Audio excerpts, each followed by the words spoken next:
Hello readers, welcome back. Last time we read chapter 1 to 4 of Cam Jansen, The Mystery at the Haunted House. Today we're going to read the last 4 chapters, chapter 5 to chapter 8. Chapter 5. Who was it? Who stole her wallet? Eric asked. Those roller skating boys, the ones who knocked Aunt Katie down, they took it. Pickpockets work like that in teams. They bump into people and reach into their pockets or handbags. Come on, you have to find them. Cam walked to the turnstiles. May I have your ticket, please? The guard standing there said. We were in already. Our hands were stamped. The guard pointed to the left and said, You have to go to the re-entry gate. Cam and Eric ran to the gate. You're back here so soon, the woman there said. Now you'll see what I stamped on your hand. Every day I use a different stamp. She held Cam's hand under a small lamp. It's a frog sitting on a lily pad, Cam said. Yesterday I used my stamp of a rabbit eating a carrot. Eric passed his hand under the lamp. Then he asked Cam, where do we look for them? They were skating along this path. They probably still are. Cam and Eric walked past a popcorn wagon, a shop selling posters and postcards, and the racing car ride. Cam was walking quickly. Eric had to hurry to keep up with her. Why are we looking for them? Eric asked. Why don't we just tell one of the guards? They have walkie-talkies. They could find the boys really fast. Cam turned while she was walking and told Eric, because I don't know for sure that they stole the wallet. I clicked, but I don't have a picture of them taking it. Watch it. Watch where you're going, a man said. Cam had bumped into him. I'm sorry, Cam said. She walked more slowly now and looked ahead as she spoke to Eric. We'll follow them. As soon as they knock into someone, we'll check if his wallet is missing. If it is, we'll know those boys are the thieves. Then we'll tell the guards. Eric smiled. Did you take his wallet? Whose? That man was bumped into. That man you bumped into. We're a team. We're walking together and you bumped into that man. Did you take his wallet? Of course not. But that's why we have to see what happens when those skaters bump into someone else. Maybe I'm wrong. Cam and Eric walked past small shops selling magic tricks, stuffed animals, and children's books. They walked past a spinning hat ride and a very long line of people waiting to ride the roller coaster. Suddenly Cam ran ahead, pointing and shouting, Look! Look! There they are! The 2 boys were skating on a path around a small pond. There were ducks, geese, and a few swans in the pond. Cam ran after the boys. Eric followed her. The boys skated past a woman and her 2 children. They skated between a man and his son. Cam almost bumped into the man. Excuse me, she said. Excuse me too, Eric said. The boys skated past a man who was throwing breadcrumbs to the ducks, geese, and swans. The noise of the skate scared them, and a few of the ducks flew off. Eric stopped running. He sat on a bench and stretched out his legs. When Cam saw him there, she stopped too. I can't keep up with them, Eric said to Cam. Neither can I. They sat on the bench and watched the boys skate around the pond. A few people had to move quickly to get out of their way. One woman yelled at the boys, but they didn't stop. They skated faster and faster until they knocked into a man selling balloons. When he fell to the ground, one of his balloons flew off. Cam jumped up from the bench. You help the man, she told Eric. Then check if his wallet has been stolen. I'll get someone from security. One of the boys reached out his hand and said to the man, Let me help you. The man pushed his hand away and said, Don't help me. Just take off those skates. You boys are a danger. I'll help you, Eric said. The man reached down, held onto Eric's hand, and pulled himself up. We're sorry, one of the boys said. Then both boys skated off. Cam ran past those shops, and near the spinning hat ride, she saw a security guard. Just as Cam reached the guard, the boys skated past. Thrill! Thrill! The guard blew his whistle. He ran after the boys. Cam followed him. Stop that! Stop skating! The guard couldn't keep up with the boys. He waved his arms at them, but they didn't seem to notice. The guard stopped running. He took the walkie-talkie off his belt and spoke into him. This is Frankie in Section 4. 2 teenage boys just skated past me toward the roller coaster. Maybe you can stop them. I couldn't. They bumped into my aunt, Cam told the guard. They knocked her down and... Wait! Cam turned. Eric was running toward her. Don't tell him. Don't tell him, he called out. Don't tell him. Chapter 6. When Eric reached Cam, he took a deep breath and said they didn't take his wallet. The man still has it. The guard was a tall, thin man. He looked down at Cam and asked, "Do you have something else to tell me?" "No." The guard spoke into his walkie-talkie again.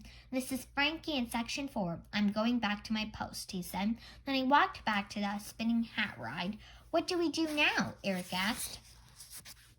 "Let's go back to the security office. Aunt Katie and Uncle George may be worried about us." They walked past the spinning hat ride. Children sitting in the hats were laughing and shouting as they spun around. People on the log ride and the merry-go-round seemed to be having a good time too. "You know," Eric said, "every time I go someplace with you, something seems to happen. I'd rather spin around in a hat or sit in a log floating in water than chase two boys on roller skates." Aunt Katie and Uncle George had answered some questions and signed some papers, but they hadn't found the wallet. They were outside the security office waiting for Cam and Eric. "We won't let this ruin our day," Aunt Katie said. "Let's go to some more rides. When we're ready to leave the park, we'll stop at the Lost and Found department. I'm sure my wallet will turn up." Eric said, "I'd like to go on the spinning hat ride. It looks like lots of fun, and I know just where it is." As they followed him by the ride, Aunt Katie said, "I wasn't the only one who lost a wallet today. The woman just ahead of me in line lost her wallet too." Cam stopped walking. She closed her eyes and said, "Click." Eric, Aunt Katie, and Uncle George stopped and watched Cam. Click. Click. Cam opened her eyes. She smiled and walked ahead. Cam stopped when they came to the haunted house. "Let's go through here again," she said. "It was fun before, and the line's short now." Eric did not want to go through the house again, but Cam insisted. After a few minutes, the doors opened and they went inside. Eric smiled at the painting with the moving eyes. When the low, deep voice said, "Welcome to my home," Eric said, "Thank you." A door creaked open. Someone screamed, "Help! Help!" Then a toy black cat jumped off the shelf at them. Eric waved his arms at the cat and yelled, "Boo!" "Oh my," Aunt Katie said. "You didn't scare the cat, but you did scare me." They followed the small purple lights past spider webs and creaking furniture. The chair walked past them again, and the walls seemed to be falling in. Then a door opened and they were outside. "That wasn't as scary the second time," Aunt Katie said. "It wasn't scary at all," Eric said. "Now let's go to the spinning hats. That'll be fun." Eric started to walk ahead. "Stop!" Uncle George called. "Where's Cam?" Aunt Katie and Eric looked around. "Oh my," Aunt Katie said. "She never came out of that house." Chapter 7. Aunt Katie went to the guard standing by the exit and said, "My niece went through with us, and she's still in there. She may be lost or hurt." "How old is she?" 10. "She's old enough to follow the lights. Don't worry, no one gets lost in the house. Some people just take longer than others to go through it." Eric, Aunt Katie, and Uncle George waited outside the exit door. Some of the people coming out of the haunted house looked scared. Others came out smiling and laughing. Aunt Katie looked at her watch. The door opened. More people came out, but Cam wasn't with them. Aunt Katie looked at her watch again. Uncle George patted her hand and said, "Don't worry." Aunt Katie took a few steps to the left. She turned and took a few steps to the right. As she walked, she talked. Maybe she fell. Maybe the black cat scared her, or the moving eyes, and then she fainted. "I'm going back in there. I'm getting in line and going back in." Just then, the door opened. A woman, 2 children, a young man, and Cam came out of the house. Aunt Katie ran to her. "Oh, I was so worried," she told Cam. "Shh! I thought you were hurt or maybe lost." "Shh!" Cam said again and pointed to the young man ahead. He was wearing a black shirt, black pants, and black shoes. He was carrying a small shopping bag. Cam followed him through the crowd. Eric, Aunt Katie, and Uncle George followed Cam. When they came to the main path where there was more room to walk, Cam didn't follow the young man as closely. "Get one of the security guards," Cam whispered to Eric. "He is the one who stole Aunt Katie's wallet. He stole lots of other people's wallets, too." Eric and Aunt Katie went into the security office. Cam and Uncle George followed them in through the gate to the parking lot. The young man went to a small green car. He opened the trunk and emptied the shopping bag into it. He looked around and then walked back to where Cam and Uncle George. Uncle George didn't want the young man to know he was watching him. He quickly went to one of the public telephones. He picked up the receiver and talked into it. "Yes, Ruthie?" The man walked past Cam and Uncle George through the re-entry gate. "Should we follow him?" Uncle George whispered. We don't have to. I know just where he's going, Cam's mom. You can finish your telephone call to Ruthie. What? Uncle George looked at the telephone he was still holding. Oh, he said, and hung up. Cam waited a minute. Then she said, we can go now. At the re-entry gate, Cam passed her hand under the small lamp. The woman said to Uncle George, you're lucky I remember you so you can go in again, but you should have had your hand stamped. Take a look at the stamp I used today. It's cute. Cam passed her hand under the small lamp again. Uncle George looked at it. It's a frog sitting on a lily pad, Cam said. Cam and Uncle George met Eric and Aunt Katie outside the security office. 2 security guards were with them. One guard was short and had a long curly beard. The other guard was a woman with long blonde hair. Cam said to them, I'll bet a lot of people came to you today and told you their wallets had been stolen. Yes? Well, if you follow me, I'll take you to the thief. I know just where he's hiding. Chapter 8. They all followed Cam to the haunted house. Cam walked quickly. She also talked quickly.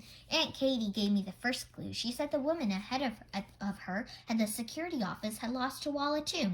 Well, I said click. I'd seen that woman with the blue dress before. I had a picture of her stored in my head.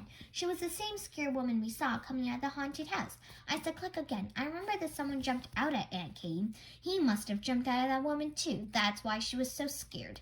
People thought the man dressed in black was there to scare them. He wasn't. He hid in the dark and stole from them. I watched him do it. They had reached the haunted house. The guards walked to the front of the line with Cam. The short guard went to the exit door. The guard with the long blonde hair told the guard of the house not to let anyone in. They waited for people to leave the haunted house. Then the guard with the blonde hair said to Cam, I'm Mary. Can you show me where the thief is hiding? Cam and Mary walked into the haunted house. Mary turned on the lights. He's not in here, Cam said. He's in the next room. Cam followed Mary through the creaking door. Mary turned on the light. There he is, Cam said and pointed behind that curtain. The man dressed in black ran for the exit. Mary and Cam ran after him. The door opened. The man ran out right into the arms of the short guard with the curly beard. Cam told Mary and the other guard that she and Uncle George had followed him to the parking lot. You'll probably find Aunt Katie's wallet and all the other missing wallets in the trunk of the green car. The guards told Aunt Katie that as soon as they found her wallet, she would be called to the security office. While you wait, Mary said, why don't you go on one of the rides? The thief was locked in handcuffs and led away by 2 guards. Cam, Eric, Aunt Katie, and Uncle George watched them walk off. Then they walked to the spinning hat ride. You know, Uncle George said as they walked, Aunt Katie and I are very proud of you. Uncle George stopped walking for a moment. He patted Cam's head, looked at her, and smiled and said, that's all I'm going to say. Thank you, Cam said. Many people talk too much, but you say just enough.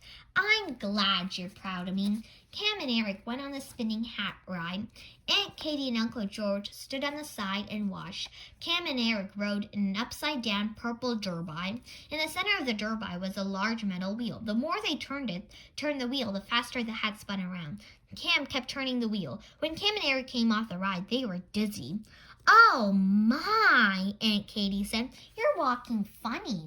May I have your attention, please? Someone announced over the park's loudspeaker. Would Stanley Johnson, Alyssa Newmark, Gabriella Goldwine, Pat Baker, and Jessica Jones please come to the security office? Thank you. Their wallets must have been found in that man's trunk, Cam said. Let's start walking toward the office. I'm sure Aunt Katie's name will be announced soon. As they walked through the park, they passed 2 teenage boys. Each boy was carrying a pair of roller skates. I guess someone finally stopped them from skating, Eric said. May I have your attention, please? Would Jane Taylor, Adina Zellner, Karen Kessler, and Katie Jensen please come to the security office? Thank you. That's me, Aunt Katie said. They found my wallet. There was a crowd of people at the security office. The thief was there too, along with several police officers. Aunt Katie's wallet was returned to her. Then Marion, a woman wearing a fancy flower print dress, came over to meet Cam. This is the girl I told you about, Mary said to the woman. She found the thief. The woman held out her hand to Cam and said, I'm the owner of this park. My name is Dana Moore. I'm very grateful to you.